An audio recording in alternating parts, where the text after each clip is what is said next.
Are you tired of giving and giving and giving and getting nothing back? Are you tired of always being there for your friends, giving them amazing advice, helping them in times of need? But when you are in need, you're completely alone? Are you tired of saying yes, yes, yes, yes, yes, when you want to say, no, not in my best interest today? If so, this video is going to show you the #1 technique that I have found that can help heal those things in your life. Hi, my name is Bethel, and I am dedicated to sharing practical tips that assist people in living a life of bliss, joy, and freedom like they deserve. When I was born, my mom and dad were in the middle of a divorce, and they chose to stay married because they didn't want to bring a child into a family that was split. And it kept them together for 5 years more than they should have been together. I have a sister who is 9 years older than me, and at that time, she started her early rebellious teenage years and was starting to give my parents a lot of heartache and a lot of headache. And then I have another sister who is only about 16 months older than me, but because it took so much time for my mom and dad to get pregnant with her, she was the wanted child of the family. Do you guys understand how that might feel? Anyways, so here I come into this family, and it's not the ideal circumstances, but it's not the worst either. And I'm a young, influential baby, not really having much physical control over my world at that time, but there was a lot of chaos around me. And as I got older and the chaos continued to increase, I had to learn a survival technique, how to be seen, to be heard, and just avoid all the chaos. I turned inward. My parents would tell you I was an incredibly quiet child. I would go off and play by myself. I did not want to be any part of that chaos.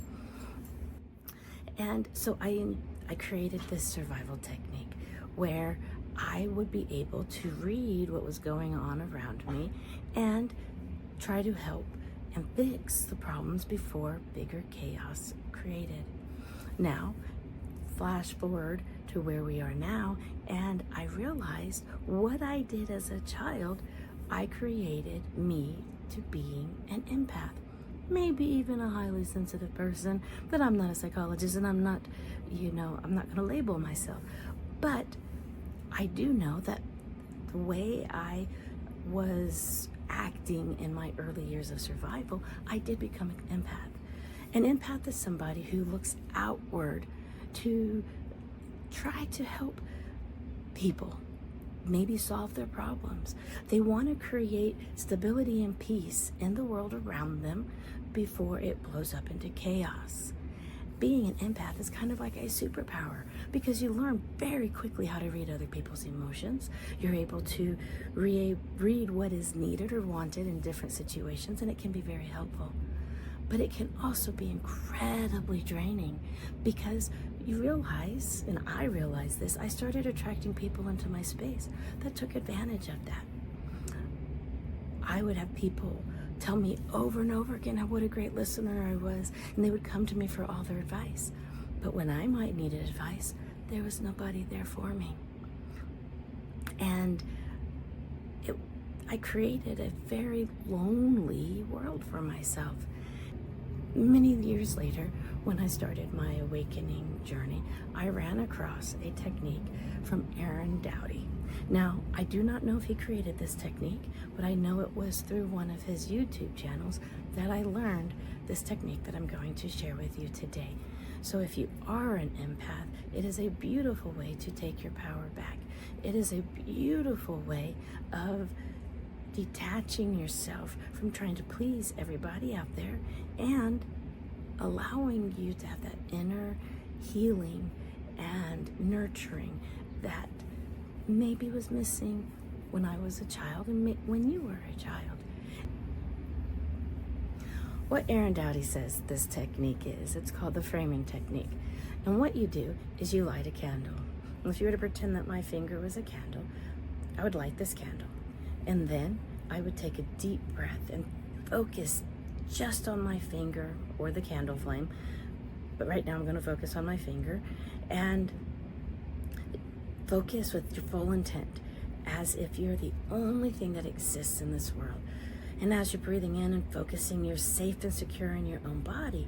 And then as you release that breath, you soften your view and you watch the peripheral around the candle flame, and you realize that I'm still secure in myself because the candle is still there, but I'm also connected to everyone around me. And you continue to do that on the in breath, safe and secure in my body, out breath, connected to the world around me. And you do this, like I said, for 5 or 10 minutes. This creates a sense of security. It helps you build that identity. No longer did I have the need to please everyone around me. And in fact, if I really look at my life, I really wasn't being successful because I was still not receiving those connections that my wounded inner child desperately wanted. Once I started becoming firm in my frame, I started realizing that I was walking about in the world carrying myself differently. And instead of always looking around going, what do I need to fix? What do I need to fix? I found myself just enjoying the world so much better. And as I pass someone on the street, nod and say, hey, have a great day. Instead of how before it would have been like, hey, have a great day, while I'm obviously looking to see, are they going to like me? Are they going to accept me? Do I need to fix something? Are we going to be okay? It is such a freeing opportunity to become firm in your frame and know that it is not your responsibility to fix other people. It is not your responsibility to prevent chaos before it happens. And as you become stronger and firmer in yourself, guess what? That chaos isn't going to come around in your life anymore. Go easy on yourself, friends. Being an empath is not a bad thing. I am not saying get rid of that ability at all. But I do know the power of turning inward and healing that inner wounded child that is preventing you from getting those authentic connections that you so deserve will bring you a life of bliss, joy, and freedom like you deserve. And until next time, my friends, namaste.